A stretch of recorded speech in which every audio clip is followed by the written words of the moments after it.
Hello YouTube, I just finished a solo queue game in Masters 300 to 400 LP on Quest, and in this game I avoided some wards that are being put on bot side, and in this video we're going to be taking a look at how you can avoid these wards that laners are putting, both on top side but also on bot side of the map, and this will help you have more successful ganks.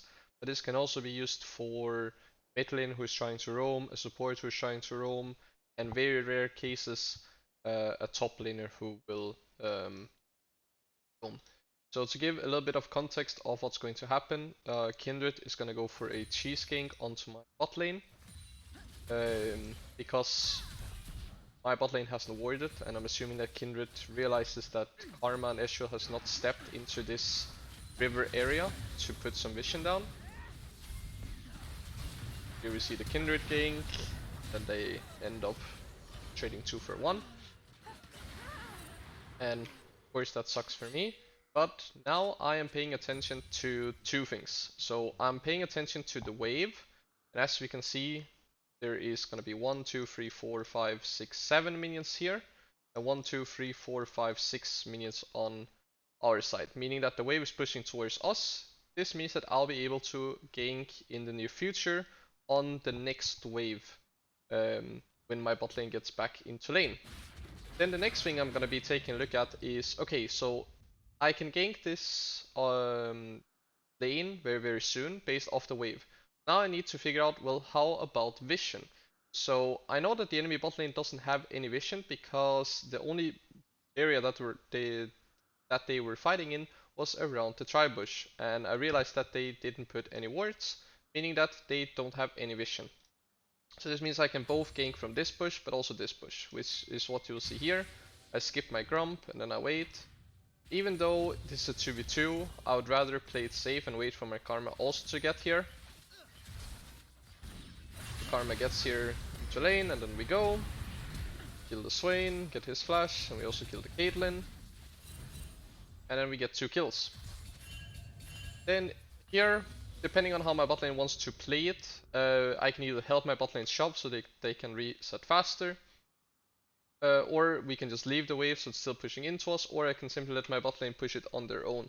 The reason why I leave my bot lane to do this is because I am pretty certain that Kindred is now on the top side of the map, because she took 2 bot side camps into a bot gank, so it wouldn't make sense for her to stay on bot lane still after a minute. And their bot lane just died, and so is not really a roaming champion before level 6. So therefore I instead just decide to farm the Skull Crab and then base. Now I'm pathing instantly into bot lane again, and the reason why I do this is simply because, once again, we take a look at the wave, 1, 2, 3, 4, 5, 6, 7 minions, and on our side 1, 2, 3, 4, 5, 6, 7. Here there is actually 8 minions. There's actually slow pushing towards us, or towards the enemy, sorry, so it's not the best gank, but I will still be available to gank right now. So compared to the last play we saw, the wave was slowly going to be pushing into us, meaning I'd rather gank on the next wave than on the current wave. Here is the opposite, here is slowly pushing into the enemy, so I'd like to gank on this wave rather than wait until the next one. So what I am paying attention to is that Swain did not go directly from lane into here, but he pathed from up here, meaning that there should be a ward somewhere in this river area. If we check on the map, then there is a ward right here. I'm aware of this because of the fact that if we take a look at his movement, take a look from our point of view, and because he's doing this type of pathing, then that means that he has been warding somewhere. And I take note of that, and this is where you can avoid these wards. So I know that it's warded somewhere here, so I'm going to use my jump to, you can do this in many different ways. You can jump over here, so you can jump into the tri-bush, you can jump over here to take the blast cone and go here, you can jump over here, walk all the way around, many different ways, right? But the key thing is that you basically avoid the enemy vision by jumping over this wall. And then one of two things are going to happen. Either you will wait until you have your jump ability up again, and then you gank, or you're simply gonna be ganking from behind without having that dash ability. So now this only goes for junglers that can actually dash over walls, which you'll see right here.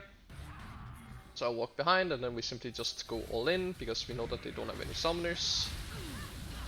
Swain dies and Caitlyn also ends up dying, and then we basically end up getting really far ahead on bot lane and on jungle from just this play alone. That's basically the most important thing. Now, if it was supposed to be top lane that we were playing for, very often people ward again right here, so you're simply going to be jumping over the pit right here. In extreme cases, if they are warding here in Tribush, then you can walk all the way around and then go. You invest quite a lot of time into it, but if it's a guaranteed kill that you do this extra long pathing, then in my opinion it is still worth to do so. And same thing you could do here on bot lane if they were Tribush, you can simply walk all the way around like this. So that's basically the video. If you enjoyed it, remember to like. If you have any questions regarding these unique way of ganking or non-traditional ways of ganking, then leave it in comment section down below. And then remember to subscribe so you don't miss out on future videos. And yeah, hope you guys in my next YouTube video. See you guys.